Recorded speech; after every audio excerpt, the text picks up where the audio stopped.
everybody, this is the temporary Cornwall here to teach you about two new art pieces. Let's get started now, shall we? First off, we will be looking at image number 228, Androgen III by Magdalena Abakanowicz in 1985 CE. It is made of burlap, resin, wood, nails, and string. As a young girl at the beginning of World War II, German tanks invaded Magdalena's family's estate. A drunken soldier that invaded with the tanks busted into Magdalena's home and proceeded to shoot off her mother's arm in her presence. Magdalena's family was forced to flee to Warsaw, where she still lives and works today. As a teenager, Magdalena worked as a nursing assistant while finishing high school. Magdalena's family lost everything when they fled, as they were even forced to hide their nobility as they were seen as the enemy. Magdalena was born in 1930, and as a young child she would often play in the forest near her family's estate, which later influenced what materials she uses. Magdalena graduated from the Academy of Fine Arts in Warsaw in 1955. Social realism was the style taught during the era, and although Magdalena tried to avoid it by experimenting with textiles as it demanded an image of perfect society, she was forced to use it to get her degree and enter the Polish Artists' Union. Magdalena continued to stay in Poland despite the communist government, but although Warsaw faced this struggle, it was also artistically flourishing after Stalin's death in 1953. In 1967, Magdalena started creating forms with fabric and tapestry. Magdalena became well known for a series of monumental fiber sculptures called Pecans. These sculptures refer to clothing, although they aren't functional. They hang from the ceiling and refer to the human figure as well as the natural world. In the 1970s, Magdalena began to experiment with other materials such as burlap, string, cotton gauze, etc. In 1974, Magdalena formed figures by dipping burlap and string in resin and then pressing them onto a plaster mold. The body structure became an important characteristic in Magdalena's works, and she even visited labs to learn about dissection and anatomy. Magdalena created the seated figure and backs to express the dehumanization in the 20th century. The same shape can be seen repeated, but each one has a different texture. The Androgen III has the same molded torso as in Magdalena's series backs. It is made of burlap, resin, wood, nails, and strings. However, unlike backs, the Androgen III is seated on a low wooden stretcher, perhaps to make up for the lack of legs. These figures are mostly androgynous, which means that the sexual characteristics are de-emphasized. Magdalena wants the viewer to focus on the humanity of the piece, not the gender. The fragmentary nature of the figure is important as it most likely relates to Magdalena's time as a nursing assistant or her mother's accident.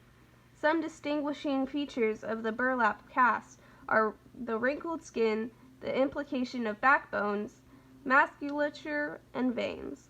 This piece is intended as an in-the-round piece, as both the interior and exterior are significant. Magdalena draws on her own experiences as she creates the art pieces, however they encourage multiple interpretations. These pieces allude to the brutality of war and the totalitarian state, as it is an expression of suffering. Now we move on to the second piece we will be learning about today, which is image number 217, Female Deity. It was made in Nakuru, Micronesia in the 18th to 19th century, and it is made of wood. Oral tradition says that people left the Samoan archipelago in two canoes led by their chief Wawe. The first canoe stopped at Nukufetau in Tuvalu and later arrived at the uninhabited island of Nakuru. Polynesian settlers brought ideas of hierarchy and rank, as well as the principle of carving stylized human figures.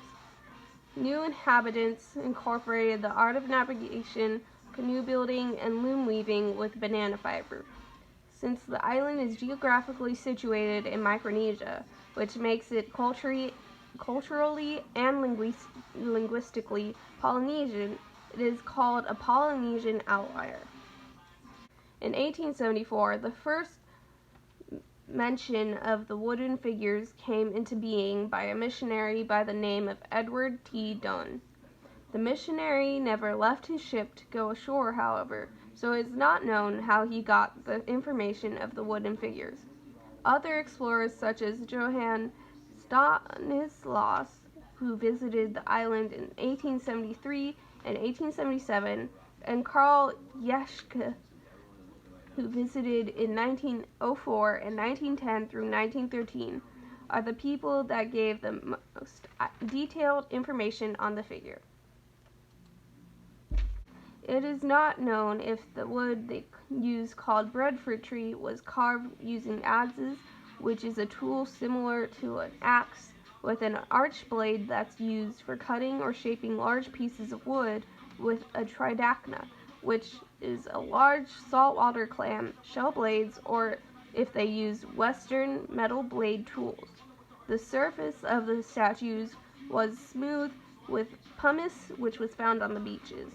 The sculptures range in size from 30 centimeters to 217 centimeters, and they all have similar proportions, with the ovoid or egg-shaped head tapering slightly at the chin and a column-like neck.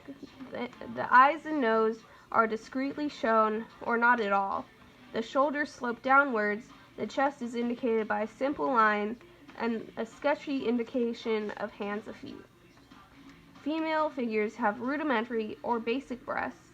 The butt is always flattened and the legs are flexed. The local deities on Nakuro were believed to reside in animals, or they were represented on stone, pieces of wood, or through wooden figurines.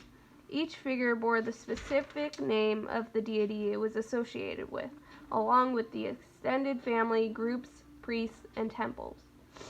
These figurines were placed in temples. They were decorated with loom-woven bands, mats, feathers, paint, or headdresses.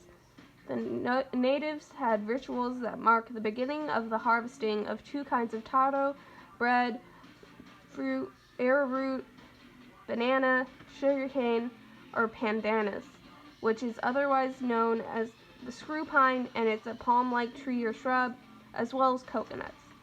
The festivities could last for several weeks. The harvested fruits and food offerings were taken to the wooden statues during these festivities. When men and women would perform dances, and the women were tattooed. Any rotten statues were replaced during the ceremonies. During the time of these rituals, the statues were considered resting places of gods or the spirits of ancestors. The Swiss sculptor and painter Alberto Giacometti was inspired by the wooden statues so much that he made a similar art piece called Hands Holding the Void, Invisible Object. The Nakuro figures continue to inspire artists today. And that's all the pieces we wanted to cover. Tune in next time for more art history knowledge. Thank you for watching.